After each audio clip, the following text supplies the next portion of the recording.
Lights, camera, action. Welcome to a historic showdown at Yankee Stadium. Picture this, a day when the New York Yankees and Milwaukee Brewers turned the diamond into a fireworks display, lighting up the night with 29 hits and 29 runs in a mind-blowing 20-9 win that left fans cheering and jaws dropping in every inning. In a performance that could only be described as legendary, 7 different Yankees hitters, Paul Goldschmidt, Cody Bellinger, Aaron Judge, Austin Wells, Anthony Volpe, Jazz Chisholm, and Oswald Peraza unleashed home runs like a well-rehearsed blockbuster. And if that wasn't enough, history was made as the Yankees became the first team ever to launch home runs on the first 3 pitches of a game. Yes, you heard that right. The opening pitches were pure magic. Aaron Judge stole the spotlight with a 4-for-6 performance, hammering 3 home runs, including a 3rd-inning grand slam, and driving in 8 RBIs. He almost reached the mythical milestone of 4 home runs in a game, a feat only 18 legends have accomplished. Through the first 3 innings, the Yankees exploded to a 13-3 lead, racking up 10 hits, 5 walks, and, brace yourselves, 7 home runs. That's not just a win, it's history in the making. And history came with its own tweet, an official MLB X account message that simply read, "His sevenry in the Bronx this afternoon." With those 7 home runs, the Yankees set a new record for the most blasts in the first 3 innings ever. But the fireworks didn't stop there. The team finished with a staggering 9 home runs, a new franchise record, and joined an elite club as only the 3rd team ever to hit 9 or more homers in a game, trailing only the legendary feats of the Blue Jays and the Reds. So, as the stadium roared and the records tumbled, the Yankees reminded us all that when you mix passion, power, and a dash of innovation, you create moments that are truly unforgettable. Get ready, because this season in the Bronx is just heating up, and every at-bat could spark the next piece of history. Get ready for a tale of baseball drama, innovation, and a whole lot of attitude. The Yankees' new Torpedo bats have been turning heads and smashing records, literally. On Saturday, New York set a franchise record by belting 9 homers in a single game against the Milwaukee Brewers. With these custom-designed wooden wonders, the secret sauce seems to be all about shifting the mass lower down the barrel to create an enormous sweet spot. But not everyone's cheering. Enter Brewers pitcher Trevor Megill. With all the passion of a true competitor, Megill didn't hold back his disdain. "I think it's terrible," he vented to the New York Post, questioning the legitimacy of the design. He compared the bats to something straight out of slow-pitch softball, wondering if this genius yet Bush League approach was just a clever trick or a dangerous game changer. "We'll see what the data says," Megill added, clearly not buying into the hype. Despite the criticism, MLB has stepped in to clear the air. The league confirmed that these Torpedo bats meet all the rules. According to Rule 3.02, a bat must be a smooth, round stick of solid wood, not exceeding 2.61 inches in diameter or 42 inches in length. And yes, the Yankees' new design fits perfectly within those boundaries. That's right, as outlandish as they might look, they're 100% legal. The scene couldn't be more dramatic. Brewers fans are fuming while Yankees faithful are celebrating the innovation that's sparking record-breaking performances. It's a clash of philosophies, one side decrying what they see as a gimmick, the other embracing cutting-edge technology to push the limits of the game. In true Yankees fashion, they're letting it slide. As one insider quipped, "It's the Yankees. If anyone can pull off something controversial and still win big, it's them." So while Trevor Megill's tirade echoes across Milwaukee, Torpedo bats continue to fly out of Yankee bats, sending homers soaring and sparking debates that are sure to keep the baseball world on its toes. Buckle up, baseball fans. This season is just getting started, and the battle over bat innovation is one wild ride you won't want to miss. Get ready, baseball fans. This story is as twisty as a knuckleball. Our superstar Shohei OHTANI has been setting the field on fire at the plate for the Dodgers, but now he's inching his way back to the mound as a pitcher. Yes, you heard that right. After undergoing Tommy John surgery and staying away from the pitching rubber since 2023, OHTANI's latest bullpen session has ignited more buzz than a 6th-inning rally. Picture this. The Dodgers have exploded out of the gate with a 4-0 start in the 2025 season. sweeping the Chicago Cubs in Tokyo and thrilling fans with nail-biting victories over the Detroit Tigers. Amid all this excitement, Ohtani is not only lighting it up at designated hitter, posting impressive numbers last season with a .310 average, 54 homers, and 130 RBIs, but he's also teasing a return to his two-way magic on the mound. After a stellar home opener win against the Tigers, Ohtani, speaking through interpreter Will Ireton, summed it up perfectly. Playing in front of those roaring fans has fired him up, pushing him to chase another championship. But here's where the plot thickens. Dodgers manager Dave Roberts, with his trademark no-nonsense style, dropped a 4-word bombshell about Ohtani's pitching comeback. When asked about the timeline, Roberts didn't sugarcoat it. It's a ways off. 4 simple words that speak volumes, reminding us that while the superstar is on the mend, his return to the pitching rotation is still in the distant future. Still, the mere act of stepping back into a bullpen session is monumental. Ohtani's determination to reclaim his pitching prowess is as inspiring as his offensive feats, and it only adds another layer to his legend. Imagine the Dodgers lineup: a batter who can obliterate a ball into orbit and, when ready, a pitcher who can dismantle opposing lineups. It's the stuff of baseball dreams. So while we can't expect to see Ohtani hurling heat in a game just yet, every bullpen toss brings him one step closer to that epic dual role. For now, he's lighting up the scoreboard, and the fans are loving every minute of his journey back to full form. Stay tuned, because in this season of comebacks and surprises, Ohtani's story is one you won't want to miss. Ladies and gentlemen, step right up for the latest twist in the Yankees playbook. A tale of innovation, secrecy, and a bat that's taking the league by storm. Picture this: a night after an explosive 20-9 blowout over the Brewers, when the spotlight wasn't just on the home run barrage, but on a mysterious piece of equipment: the Torpedo bat. These aren't your grandma's bats. They're redesigned marvels that shift more wood into the label area, creating a massive sweet spot for hitters. And the burning question on everyone's mind: are they legal? Right off the bat, pun fully intended, the answer is a resounding yes. Before these bats even made their debut in Yankee territory, MLB got the memo. The shape of the bat does not violate the rules, confirmed a league spokesperson, and that's music to the ears of our squad. Manager Aaron Boone chimed in, "It's all within major league standards," as teammates and fans marveled at the new weaponry. Inside the clubhouse, the secret's been out for a while. Cody Bellinger, who now joins a handful of Yankees, Anthony Volpe, Paul Goldschmidt, Austin Wells, and Jazz Chisholm Jr., in using these Torpedo bats, recalled that his journey began last summer during a BP session with the Cubs. "The weight felt closer to my hands. The bigger the sweet spot, the greater the margin for error," he explained, clearly sold on the advantage. Even Volpe, initially skeptical, admitted during spring training, "If it can help you foul off one extra pitch, why not give it a shot?" But wait, there's more drama. Former Yankee and current MLB analytics wizard Aaron Leonhardt, now with the Marlins, is credited with pioneering the trend last year, proving that even in baseball, innovation is king. And while Judge, the current captain and reigning AL MVP, remains in the no torpedo camp, refusing even a BP swing for now, he's keeping an open mind for the future.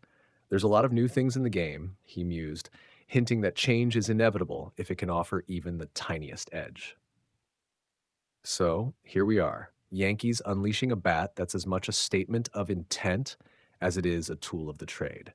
With MLB's official nod and a clubhouse buzzing with excitement, the Torpedo bat is set to reshape the art of hitting, one swing at a time.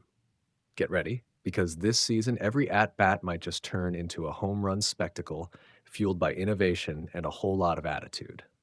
Ladies and gentlemen, strap in and get ready for a deep dive into the wild world of baseball innovation. Today we're talking about the Yankees' jaw-dropping Torpedo bats. Picture this: it's a crisp, electric evening after the Yankees' explosive 20-9 blowout over the Milwaukee Brewers. Amid the cheers and gasps from the crowd, whispers swirl around these mysterious new bats, rumored to be the secret sauce behind that epic win. Imagine our star, a sleek, redesigned bat that's practically a work of art. By shifting more wood into the label area, these Torpedo bats create an extra-large sweet spot where every swing promises explosive contact.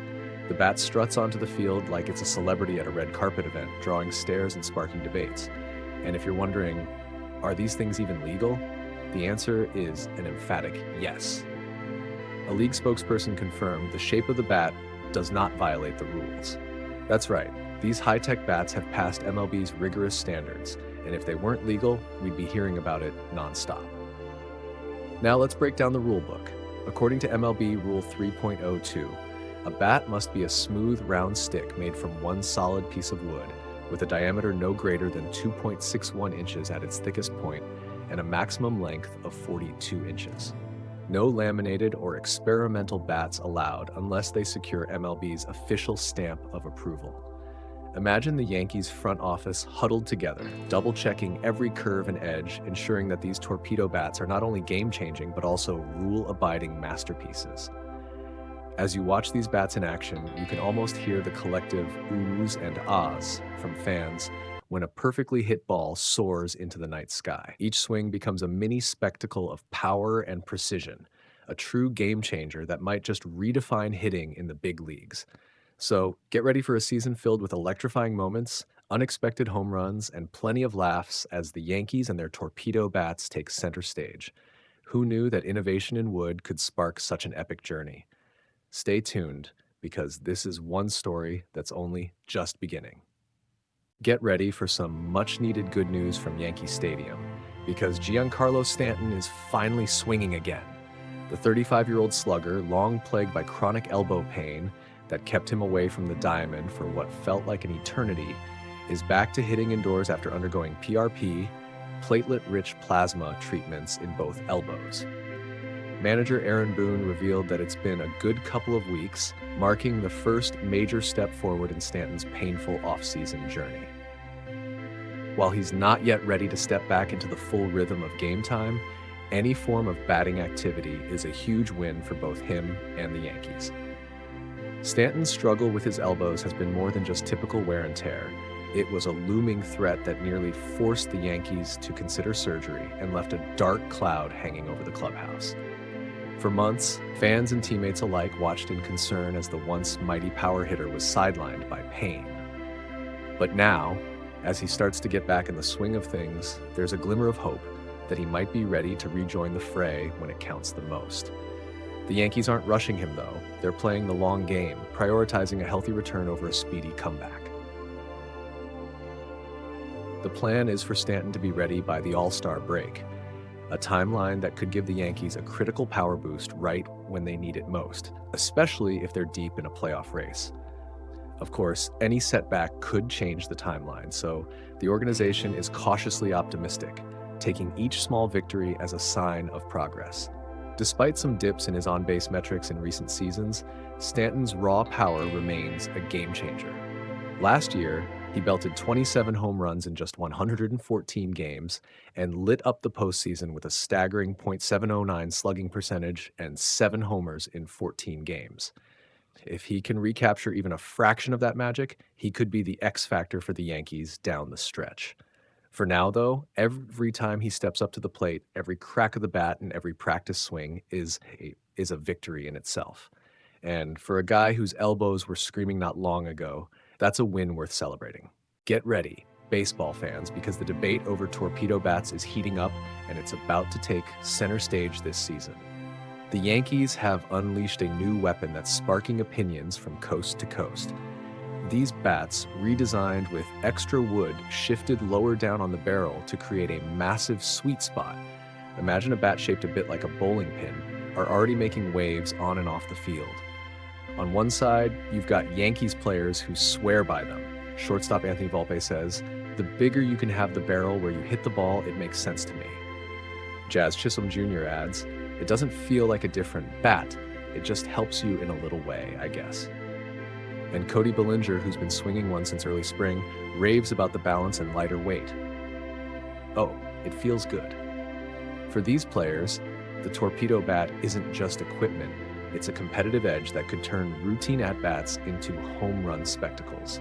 But the reaction isn't all cheers. Across MLB, opinions are exploding. Milwaukee Brewers reliever Trevor Megill fired off, "I think it's terrible. I feel like it's something used in slow-pitch softball. It might be Bush League, but it's the Yankees, so they'll let it slide. Manny Machado from the Padres joked they should send a few over here if they're going to be hitting homers like that. And Cleveland's Tristan McKenzie warned that while the design might help hitters, it could also hurt them if they can't adjust their swing to the altered barrel shape. Even players like Baltimore's Cedric Mullins and Toronto's Davis Schneider are weighing in, with Mullins noting that in an era when pitching is getting tougher, any edge for hitters is worth exploring. The best part? These torpedo bats are completely legal. MLB confirmed that under Rule 3.02, a bat must be a smooth, round stick of solid wood not exceeding 2.61 inches in diameter and 42 inches in length. The design meets every requirement. So whether you're a diehard Yankees fan or a critic watching every innovation closely, one thing is clear. This season, every swing might carry a new twist. In a game where opinions clash as fiercely as pitches and home runs, these torpedo bats could either redefine hitting or simply fuel more debates. Stay tuned, because as the season unfolds, torpedo bats are set to be one of baseball's most talked about topics, challenging players, defying expectations, and keeping us all on the edge of our seats. Ladies and gentlemen, get ready for a story that lights up Yankee Stadium as much as the scoreboard did on Saturday night. Picture this. The Yankees smashed the Milwaukee Brewers 29 in a game bursting with home runs, high-flying highlights, and history in the making. But while fans were busy counting those dingers, a major milestone was unfolding behind the scenes. In a career-defining moment, Yankees general manager Brian Cashman notched his 2,500th regular season victory as an executive, a rare feat that few in MLB history can claim. Cashman, who's been steering the ship since 1998, now boasts an impressive record of 2,500 to 1,772, giving him a winning percentage of .585, the best in baseball over his tenure. This isn't just another stat, it's a testament to decades of hard work, resilience, and bold decision-making. Imagine the reactions. One fan shouted out massive congratulations to him, while another hailed him as a true legend in New York sports. Under Cashman's leadership, the Yankees clinched World Series titles in 1998, 1999, 2000, and 2009. And even though last season ended in heartbreak against the Dodgers, his legacy shines through every win. Saturday's explosive 20-run outburst wasn't just an early season blowout, it was a celebration of consistency, determination, and a reminder that excellence isn't just about what happens on the field, but also the mastermind behind the scenes. As one excited fan put it, going to be an insane season. And with milestones like these, the Yankees aren't just playing the game, they're redefining it. The road ahead is long and expectations remain sky high. But today, in the Bronx, history was made once again with Brian Cashman at the center of it all. Congratulations, Cashman. Here's to many more chapters in this legendary journey. Get ready for a dramatic showdown in the Bronx. This isn't just baseball, it's a lesson in knowing your opponent. Picture this. Former Yankees hurler Nestor Cortes steps back onto Yankee Stadium turf for a return that turned into a brutal lesson in familiarity. The Yankees, who know his every pitch and strategy like the back of their hand, came prepared for an ambush that left Cortes reeling. From the very first pitch, the plan was clear. Hit his fastballs out of the park. And boy, did they execute. Paul Goldschmidt, Cody Bellinger, and Aaron Judge all launched homers on his opening fastball, setting the tone for the game. Cortes later admitted that those 5 walks really hurt his game. "I feel they know what type of pitcher I am and what I do," he said, a bitter nod to the Yankees' inside playbook. "They were ambushing. They know I throw fastballs, they know the location I'm going to. It's on me for not making the adjustment." It was as if the Yankees had a blueprint of his every move, turning his predictable approach into a target practice session. Cortes, who had once donned the Yankees uniform, now found himself on the other side of the plate, where every fastball was a home run invitation. After the game, the silence was deafening as he left without a word to reporters, only to later call it a brutal afternoon. Despite the sting of 8 runs and 5 homers in just 2 innings, the worst numbers in his career, the lefty insists he's physically fine and ready to move on. "It didn't go the way I planned," he admitted, adding a touch of humility to his frustration. Facing your former team is always a weird twist in the Major League story, he explained, remarking that while he enjoyed his time in New York, this was the price of a return. In the end, Cortez's experience is a reminder. When you step back onto familiar turf, the memories and the rivalries are as alive as ever. The Yankees knew exactly how to get under his skin, and while it stung, Cortes vows to learn from the encounter and come back stronger.